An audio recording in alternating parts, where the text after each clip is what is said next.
depth psychotherapy really allows us to approach the infinite. So what do we mean by that when I use the word infinity or infinite? And really what I'm referring to fundamentally is out of Jung's understanding of the nature of the unconscious.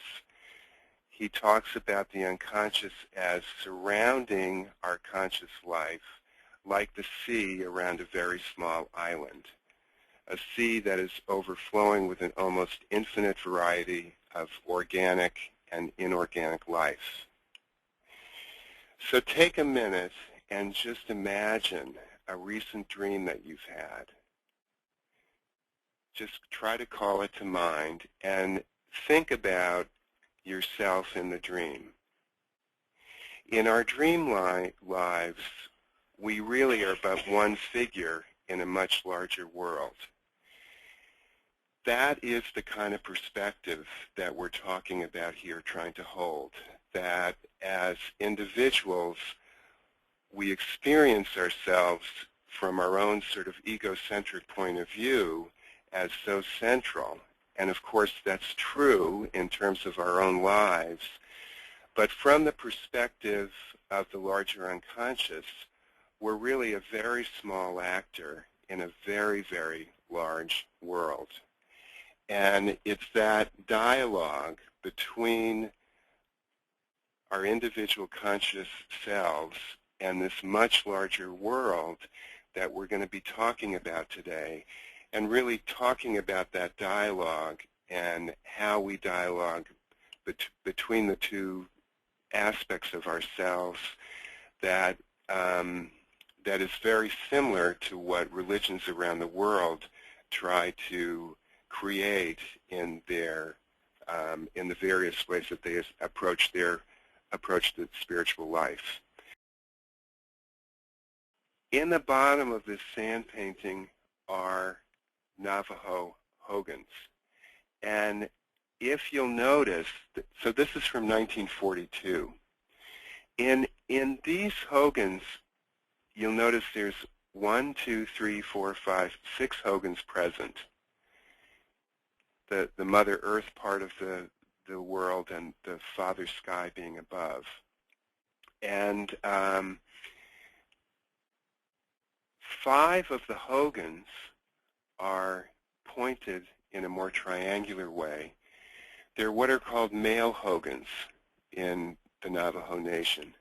And there's only one female Hogan, which if you've been to the Navajo Nation, is the sort of, they're round, they're much bigger, and they're the Hogans in which children are raised, meals are prepared, and which the sort of overall nature of family life occurs.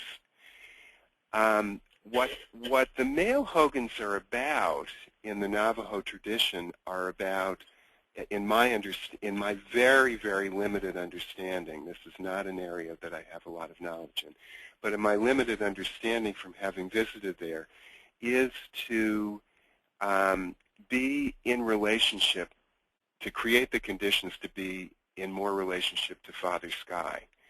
And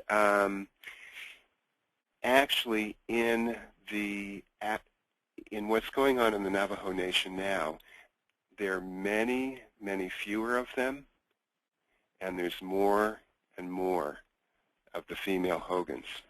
Many, many fewer of the male Hogans. So I asked this Navajo woman when I was there, what did she think the consequence was of that? And she said, well, with the loss of the male Hogans, we are losing our way. I think what she meant is that with the loss of some kind of balance between the two, between a more embodied relationship to Mother Earth. So this is Jorge De La Torre. It's called The Newborn. And if we see here, there are 3 figures. There's the new mother, with her baby. There's the sister or mother of the mother or female midwife. You know, we don't really know, this figure isn't identified, who is in the, you know, this is taking place in the dark, but we have the faint hand of the, I'm going to call her the midwife, who is holding the candle that is lighting the scene.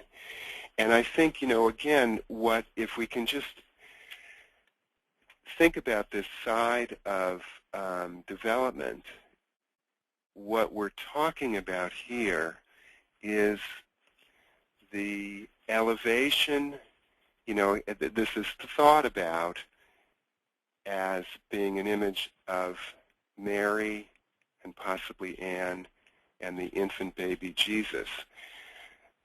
But because Jorge De La Torre does all of these biblical imagery, it's very central to his work.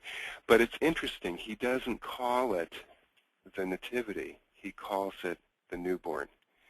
So I think what we're witnessing here is something that did begin to take place in some of the central imagery of Christianity, but I think its roots really you'll find in Judaism, that the elevation of family life and relatedness as something central to value.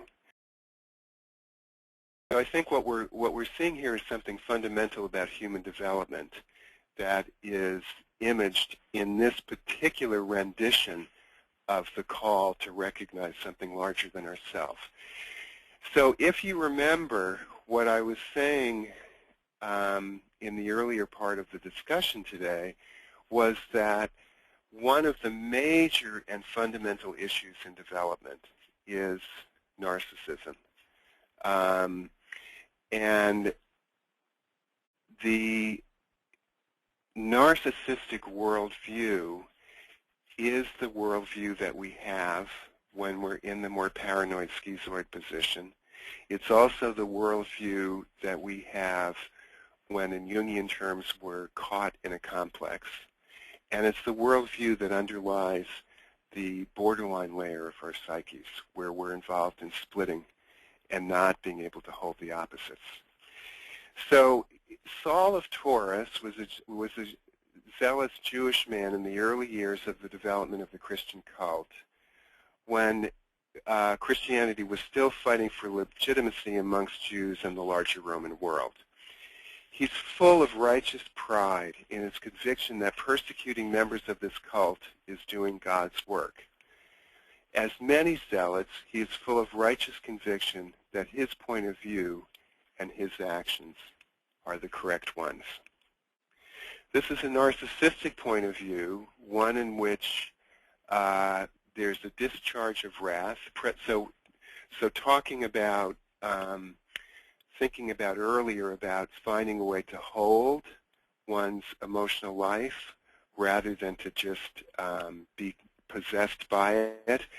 It seems to me that really in this mythic story or historical story we have here, we have an individual who's caught up in discharging his wrath.